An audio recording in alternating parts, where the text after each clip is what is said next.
Yang pertama mengenai lapisan masyarakat atau stratifikasi sosial. Jika suatu masyarakat lebih menghargai kekayaan material daripada kehormatan, misalnya mereka yang lebih banyak mempunyai kekayaan material akan menempati kedudukan yang lebih tinggi dibandingkan dengan pihak-pihak lain, gejala tersebut menimbulkan lapisan masyarakat yang merupakan pembeda posisi seseorang atau suatu kelompok dalam kedudukan yang berbeda-beda secara vertikal. Barang siapa memiliki sesuatu yang berharga dalam jumlah yang sangat banyak, akan dianggap sebagai masyarakat berkedudukan dalam lapisan atas. Sedangkan mereka yang tidak memiliki atau hanya sedikit sekali memiliki sesuatu yang berharga dalam pandangan masyarakat mempunyai kedudukan yang rendah. Sistem lapisan dalam masyarakat tersebut dalam sosiologi dikenal dengan social stratification. Pitirim A. Sorokin menyatakan bahwa social stratification adalah pembedaan penduduk atau masyarakat ke dalam kelas-kelas secara bertingkat atau hierarkis. Yang kedua yaitu terjadinya lapisan masyarakat. Lapisan masyarakat dapat terjadi dengan sendirinya dalam proses pertumbuhan masyarakat maupun dengan cara disusun dengan sengaja untuk mengejar suatu tujuan bersama. Alasan terbentuknya lapisan masyarakat yang terjadi dengan sendirinya adalah kepandaian, tingkat umur, sifat keaslian keanggotaan kerabat seorang kepala masyarakat, dan juga harta dalam batas-batas tertentu.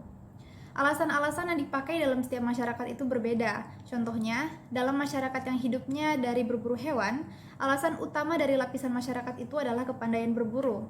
Sementara, pada masyarakat yang hidup dengan bercocok tanam, kerabat pembuka tanah yang dianggap asli dianggap sebagai orang yang berkedudukan tinggi.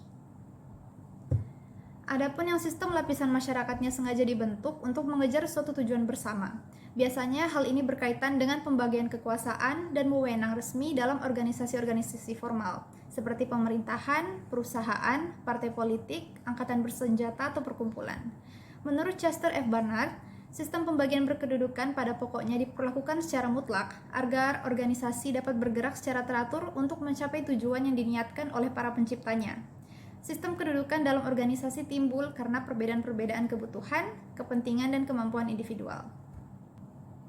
Pada sistem lapisan yang sengaja dibentuk, terdapat berbagai cara untuk menentukan atau menetapkan kedudukan seseorang, misalnya dengan upacara peresmian atau pengangkatan, pemberian lambang-lambang atau tanda kedudukan, nama jabatan dan pangkat, sistem upah dan gaji yang sesuai dengan jabatan atau pangkat, juga wewenang dan kekuasaan yang disertai dengan pembatasan-pembatasan dalam pelaksanaannya.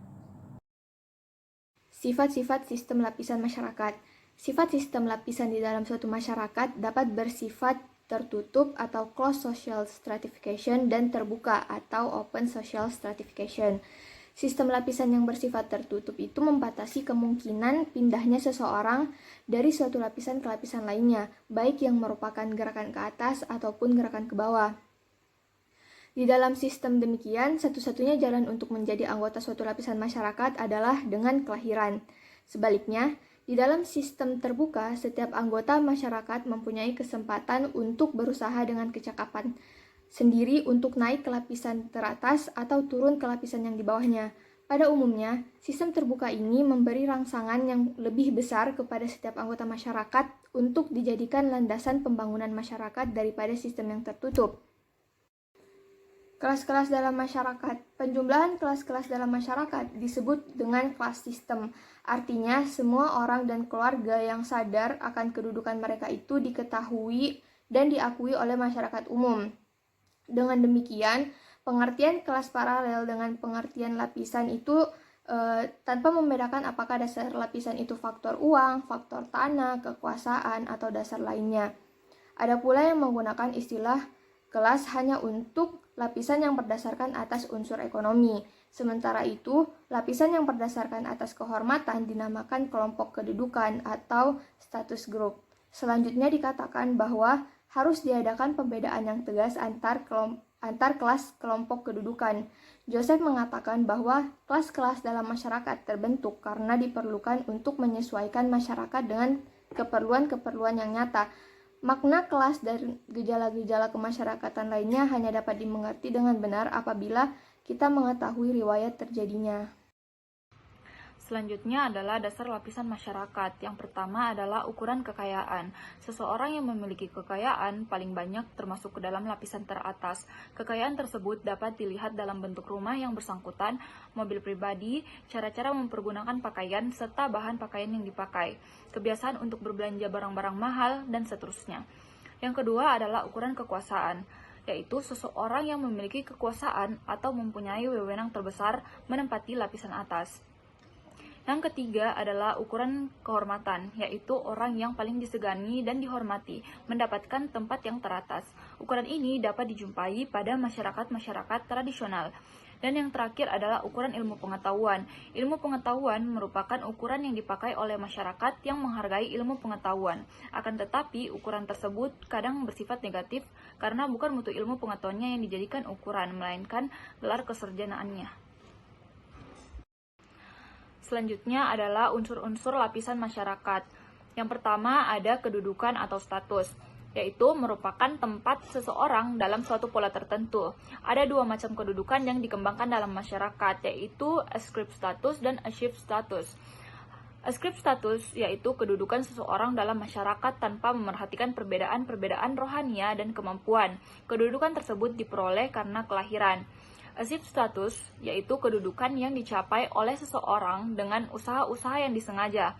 Kedudukan ini tidak diperoleh atas kelahiran, tetapi terbuka bagi siapa saja, tergantung dari kemampuan masing-masing dalam mengejar serta mencapai tujuannya. Yang kedua yaitu peranan atau role. Merupakan aspek dinamis dari kedudukan, yaitu seseorang yang melaksanakan hak-hak dan kewajibannya. Suatu peranan mencakup paling sedikit 3 hal.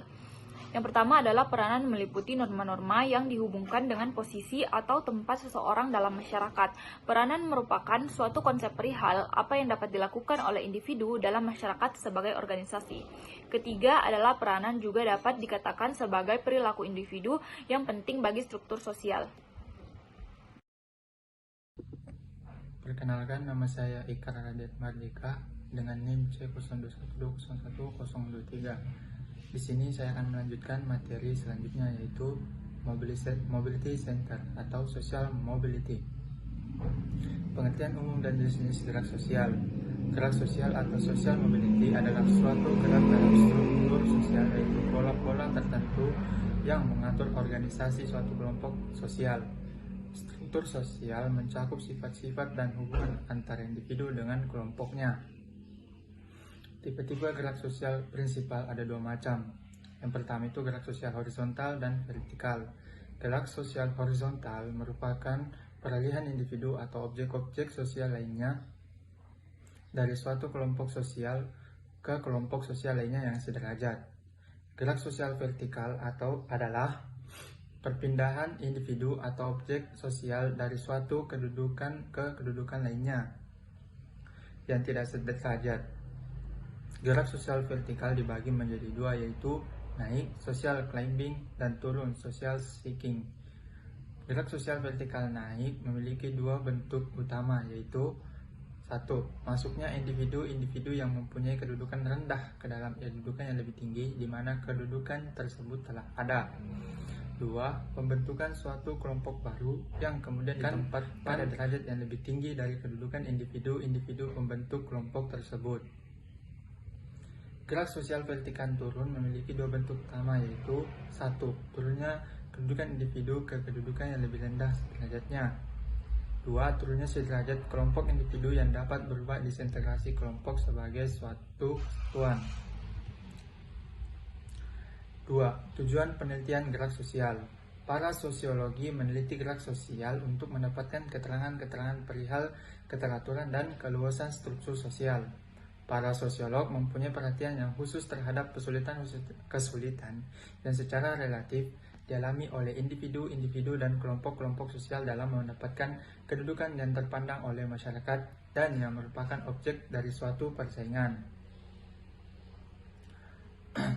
Semakin seimbang kesempatan untuk mendapatkan kedudukan tersebut, maka gerak sosial akan semakin besar. Artinya, sistem lapisan masyarakat semakin terbuka. Beberapa prinsip umum gerak sosial yang vertikal. 1. Hampir tidak ada masyarakat yang sifat sistem lapisannya mutlak tertutup. di mana sama sekali tak ada gerak sosial yang vertikal. Contohnya adalah masyarakat yang berkasta di India.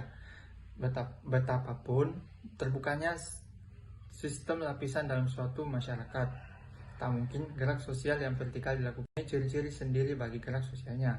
4. Laju gerak sosial vertikal disebabkan oleh faktor-faktor ekonomi, politik, serta pekerjaan yang berbeda. 5. Berdasarkan benda-benda bersejarah atau bahan-bahan bersejarah, faktor-faktor ekonomis, politik, dan pekerjaan, tak ada kecenderungan yang kontinu perihal bertambahnya atau berkurangnya laju gerak sosial. Saluran gerak sosial vertikal. Gerak sosial vertikal mempunyai saluran dalam masyarakat yang disebut social circulation. Saluran yang terpenting adalah 1. Angkatan bersenjata memainkan peran penting dalam masyarakat dengan sistem militerisme atau yang berada dalam keadaan perang, baik melawan musuh maupun perang saudara. 2. Lembaga keamanan. Setiap pelajaran agama menganggap bahwa manusia mempunyai kedudukan yang sederajat. 3. Lembaga pendidikan merupakan saluran konkret gerak sosial yang vertikal.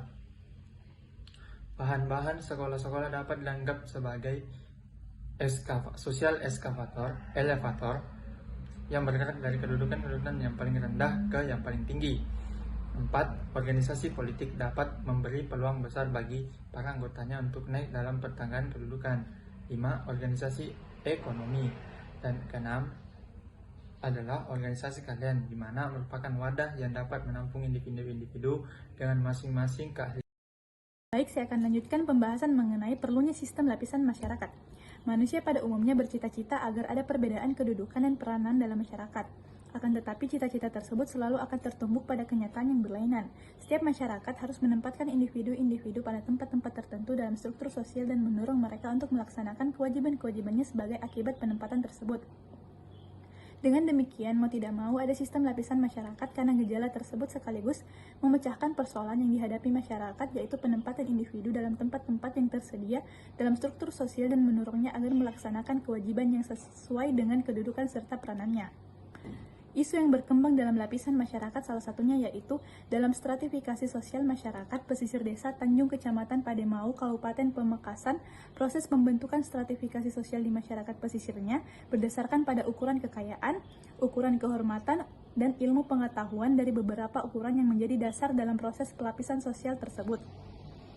Terbentuk menjadi 3 lapisan sosial, yaitu lapisan masyarakat kelas atas merupakan golongan masyarakat dari pegawai negeri, pejabat, dan kiai. Lapisan ini oleh masyarakat pesisir 38 dikenal dengan istilah dalam bahasa Madura orang pengaje, yang artinya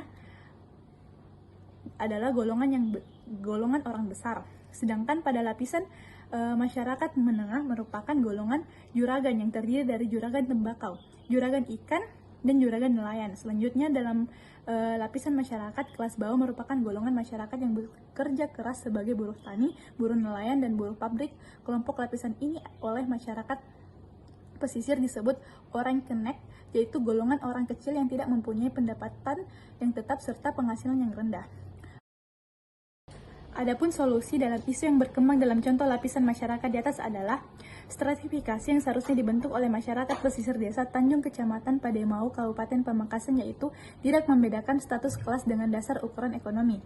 Maka pada situasi status orang kaya akan dianggap sama kedudukannya dengan orang miskin, dan interaksi sosial yang dibangun antar golongan lapisan sosial bersifat timbal balik dan saling membutuhkan dan berjalan secara simultan.